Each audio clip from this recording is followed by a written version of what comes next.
솔로몬 왕은 시편 127편에서 보라, 자식들은 여호와의 기업이요 태의 열매는 그의 상급이로다 라고 노래합니다. 예수님 오시기 약 1000년 전에 이스라엘 나라 에브라임 산지 라마다 임소빔이라는 곳에 엘가나라고 하는 사람이 살았습니다. 그분은 여호람의 아들이고 엘리후의 손자고 도우의 증손이고 숲의 현손이었습니다. 그에게 두 아내가 있었는데 본처의 이름은 한나고 후처의 이름은 분인나였습니다. 공교롭게도 후처에게는 아들이 있었고 본처에게는 아들이 없었습니다. 현손, 증손, 손자, 아들 이름까지 기록하는 명문 가문에서 본처에게 후손이 없다고 하는 것은 가문이 끊어진다는 것과 같은 의미입니다. 만일 본처에게 아들이 없으면 후처의 자녀들이 있다고 하더라도 가문의 혈통을 이어갈 수 없는 것이 유대인들의 전통이었습니다. 그렇지만 궁여주책으로 본처가 자기 몸종인 여자를 분인나를 남편에게 주어서 아들을 얻었지만 당연히 본처의 마음은 편하지를 않았습니다. 더구나 후처가 자식을 낳으면서 본처를 무시한 일이 있을 때 본처인 한나라고 하는 여인은 마음의 슬픔이 가득했습니다. 어느 날은 성전에 가서 오랜 동안 통곡하면서 기도했습니다. 그의 통곡이 너무 긴 시간이었기 때문에 그는 지쳐서 슬피 엎드려 울고 있을 때에 제사장이 그에게 와서 내가 왜 성전에 와서 술을 먹고 있느냐 그렇게 이야기할 때 한나라고 하는 본처는 그렇게 말합니다. 마음이 괴로워서 하나님 앞에 왔습니다. 그때 그 제사장은 그렇게 말합니다. 하나님이 내게 기도하는 것을 들어주시기를 원한다. 평안히 가라. 그렇게 말하죠.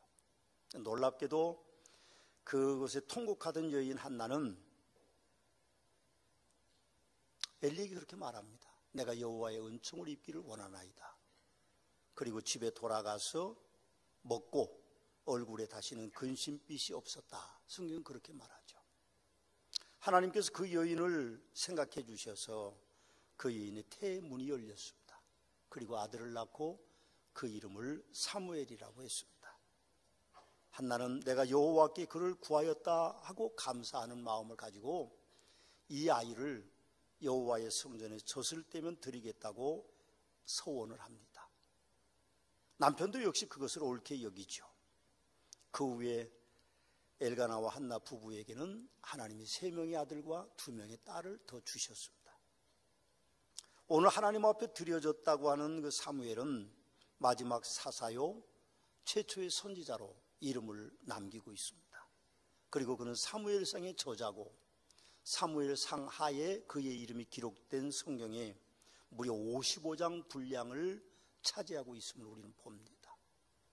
그분은 사무엘상 25장에 죽었습니다. 그런데도 놀랍게 사무엘 후하에 그의 이름들이 계속 기록된 것은 그분이 그만큼 유명하다는 것을 드러내고 있는 것이라고 생각합니다. 사무엘은 유명합니다. 그래서 우리가 사무엘에 대한 설교를 수없이 많이 들었죠. 그러나 오늘 저는 좀 색다른 각도에서 사무엘의 믿음이 어디서 왔는지에 대해서만 말씀을 좀 드리려고 합니다. 사무엘의 믿음의 원인은 그의 부모에게서부터입니다. 여러분, 태어나면서부터 좋은 믿음의 부모를 만난다는 것은 굉장히 큰 축복입니다. 사무엘은 큰 축복을 안고 어떻게 보면 신앙의 금수저로 태어났다고 볼 수 있을 것입니다. 어떤 분은 그런 말을 합니다. 모태신앙은 못한다는 신앙이다. 그래서 한국말은 좀 이상하니까 모태신앙은 못한다고 하는 신앙이다 그렇게 이야기하지만 저는 그렇게 생각하지 않습니다. 믿음이 있는 부모를 만나는 것은 태어나기 이전부터 축복이고 그 아이에게 있어서는 그것이 놀라운 축복인 것을 저는 기억합니다. 사무엘은 어머니 한나의 소원에 의해서 어머니 젖을 떼자마자 성전에 맡겨졌습니다. 이 소원은 남편이 동의한 것이죠. 젖을 뗐다 그러면 어떤 장로님은 초등학교 졸업하고 중학교 3학년까지 엄마 젖을 먹었다고는 그렇게 이야기합니다만 특별한 사람이고 아마 보통은 한 4살 정도 되면 젖을 떼죠. 3살 정도 되죠. 요즘은 뗍니다. 이유식을 시작하니까. 옛날엔 젖을 못 떼가지고 우리가 어렸을 때 보면 그냥 독한 거를 엄마 젖꼭지에 발라놔서 빨아먹으면 쓰게 만들어서 애들 젖을 일부러 떼고는 그랬던 기억이 납니다만, 사실은 어린아이였겠죠. 아주 조그만 아이, 기저귀를 차고 이제 겨우 걸어다니는 아이, 뭐 달리기는 할 수 있을런지도 혹시 모르겠습니다. 그러나 기저귀를 차고 띄우띄우띄우 걷는 아이를 성전에 맡겨놓죠. 믿음이 좋은 부모가 아니면 그건 불가능한 일입니다. 참 불가능한 일이죠.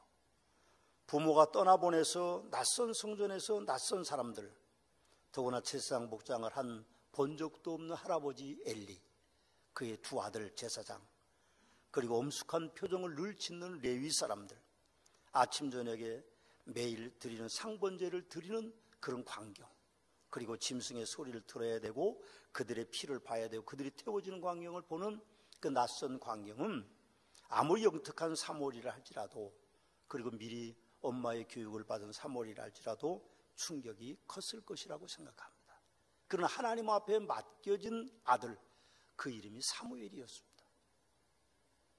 그 믿음이, 사무엘의 믿음은 어머니로부터, 아버지로부터 시작된 것이라고 볼 수 있습니다.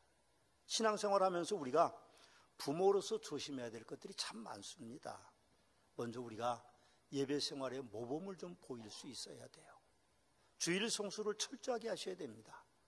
주일 성수를 하지 않고 주일에 다른 곳으로 출타하거나 여행을 다니시면 자식들도 똑같이 닮아가게 되어 있습니다. 모든 예배에 잘 출석하셔야 됩니다. 그것이 자식들 교육의 첫 번째 우선되는 겁니다.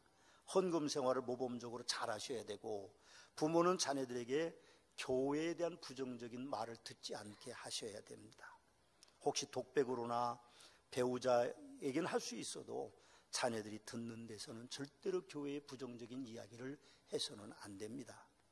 또 목사에 대해서도 마찬가지입니다. 불만과 불평이 있어도 자식들이 듣는 앞에서는 절대로 목사에 대한 불만과 불평을 이야기해서는 안 됩니다. 또 성도님들과의 갈등이 있어도 어떤 비난하는 모습이나 그런 모습을 자식들에게 들려줘서는 안 된다는 것이죠. 자식들에게 투사적인 유전적인 요소를 남길 이유가 저는 없다고 생각합니다. 어릴 적 부모로부터 받은 경험이 일생의 신앙을 좌우할 수 있기 때문에 우린 자식들에게 좋은 추억들, 좋은 기억들을 남겨줄 수 있을 필요가 있는 것이죠.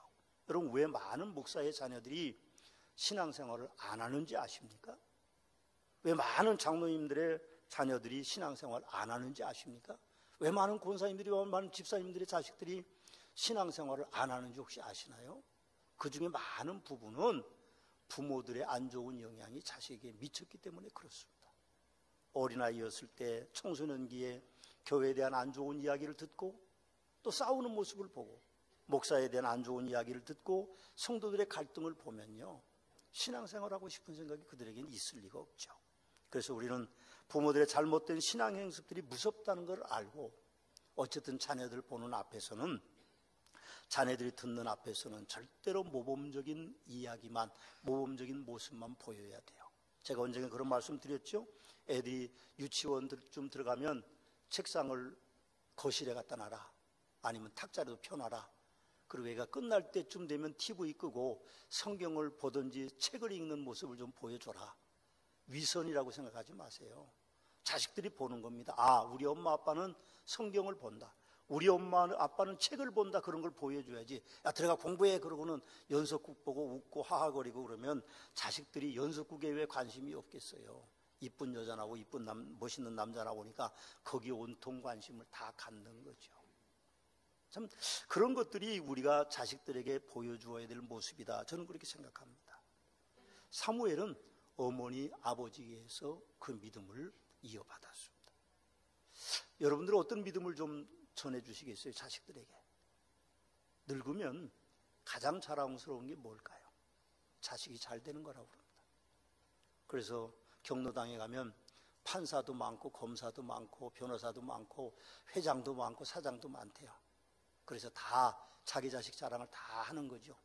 그러니까 뭐 어디까지가 진실인지는 알 수 없지만 노인들이 되면 자식이 제일 귀한 거죠. 여러분, 자식에게 뭘 물려주시겠습니까? 믿음 하나만큼은 분명하게 밀려주셔야 됩니다. 그래서 사무엘처럼 여러분의 후손들이 여러분 때문에 믿음 생활하는 그런 축복된 자리로 나아가는 복이 있게 되시기를 주님의 이름으로 축원합니다.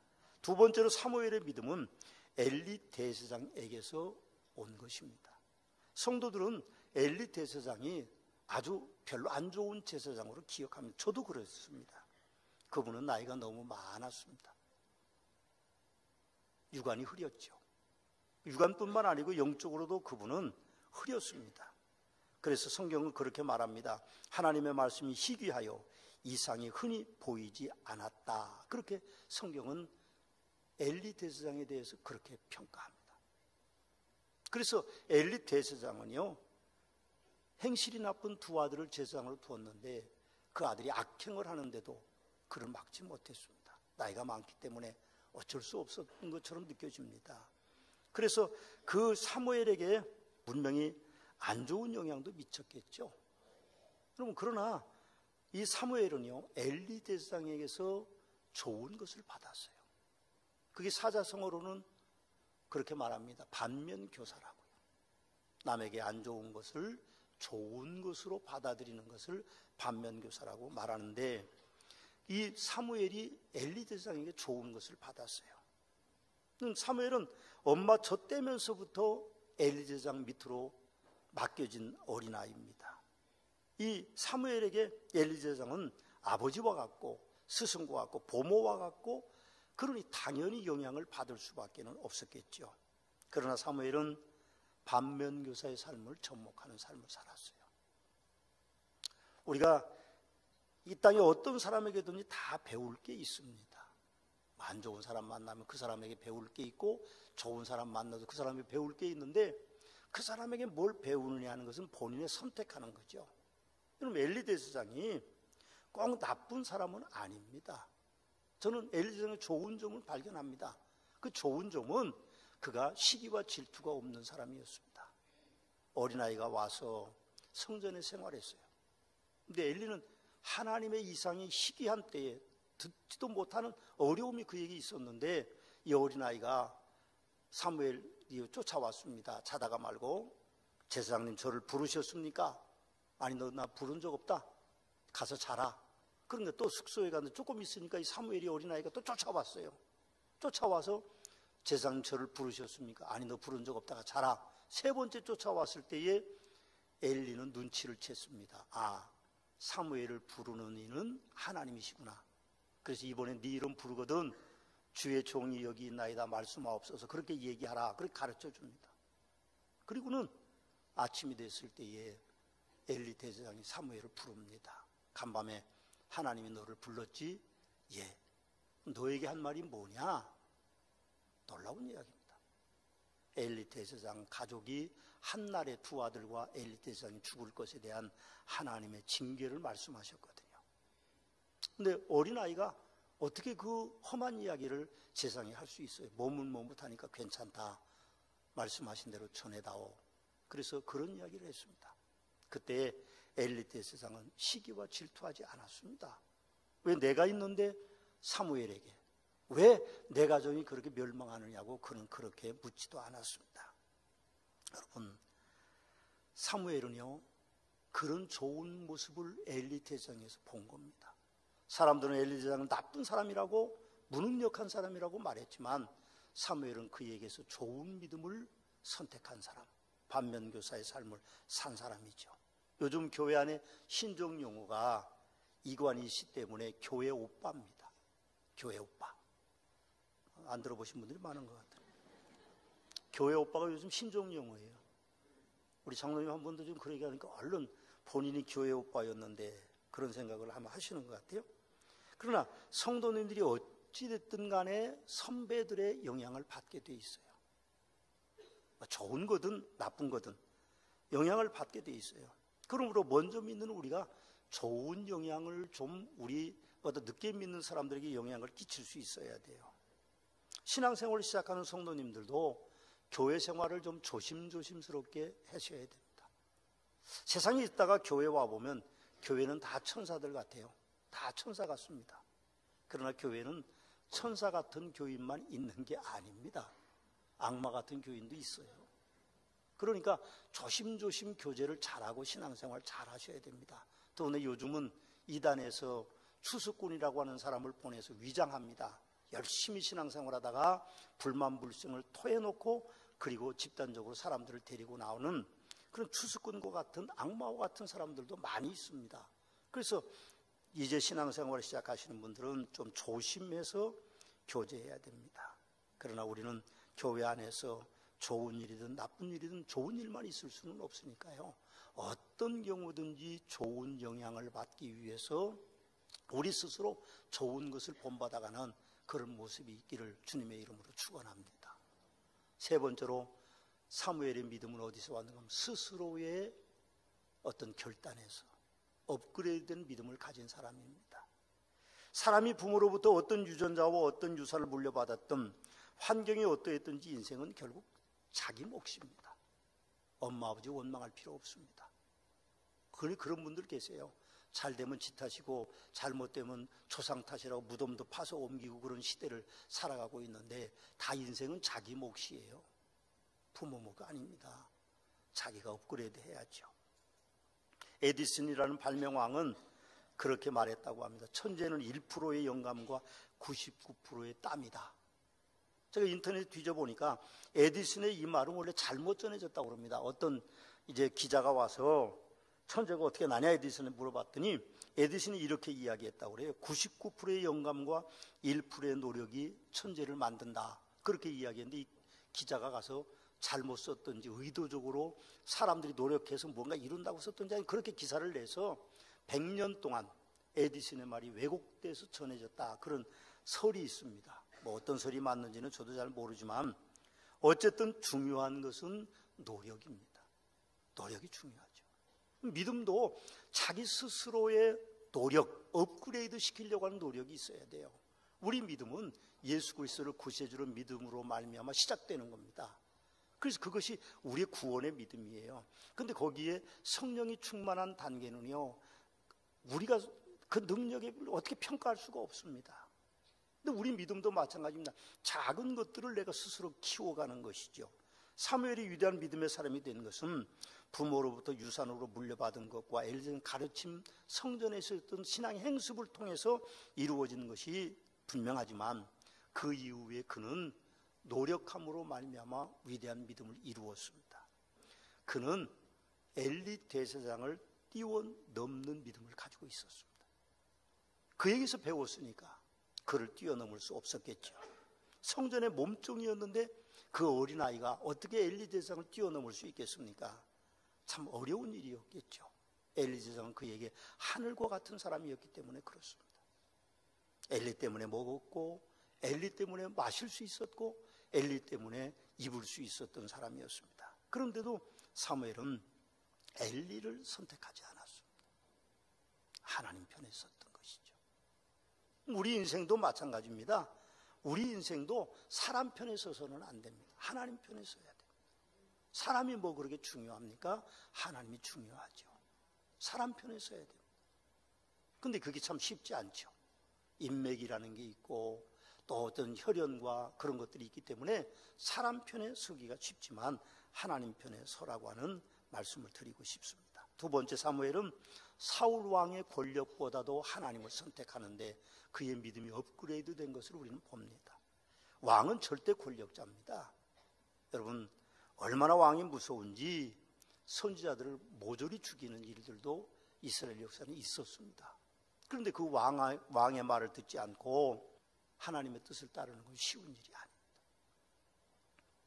사울이 사실은 기골이 장대한 사람이었습니다. 하나님이 그에게 머리에 기름을 부으라고 해서 사무엘이 사울을 왕으로 삼았어요. 그런데 그 사울을 버리고 어린아이 다윗에게 기름을 붓는 그 사무엘의 모습은 그야말로 위기입니다. 그야말로 위기예요. 만약 들키면 사무엘의 몫이 달아나고 다윗의 몫이 달아날 것입니다. 몰래 호련단신으로 이새의 집에 와서 그 자식들에게 머리에 기름을 부으려고 하죠. 사실 믿음의 사람이라고 해도 확신을 가지지 못할 때는 초조하고 조급할 수도 있고 확신이 없을 때 불안해할 수도 있습니다. 그리고 결과에 대한 두려움에 사로잡혀서 두려움에 빠질 때도 있는 것이 믿음의 사람들의 모습입니다. 그러나 믿음의 사람 사무엘은 자기가 보기에는 이해가 되지 않는 일이었지만 그러나 하나님의 명하심대로 어린 다윗에게 머리 위에 대관식으로 기름을 붓습니다. 우리 믿음은 사람 중심이 아닙니다. 사람을 따라가면 우리 믿음이 업그레이드 될 수가 없습니다. 하나님을 따라가야죠. 좋은 교회를 너무 위대한 교회를 지향하는 서문학교의 성도 여러분, 여러분들이 사무엘처럼 믿음의 사람이 되는 축복이 있게 되시기를 주님의 이름으로 축원합니다. 사람이 아닌 하나님을 선택하고 하나님 편에 서서 여러분의 믿음을 세워나가시는 놀라운 축복이 있게 되시기를 주님의 이름으로 축원합니다. 기도하시겠습니다.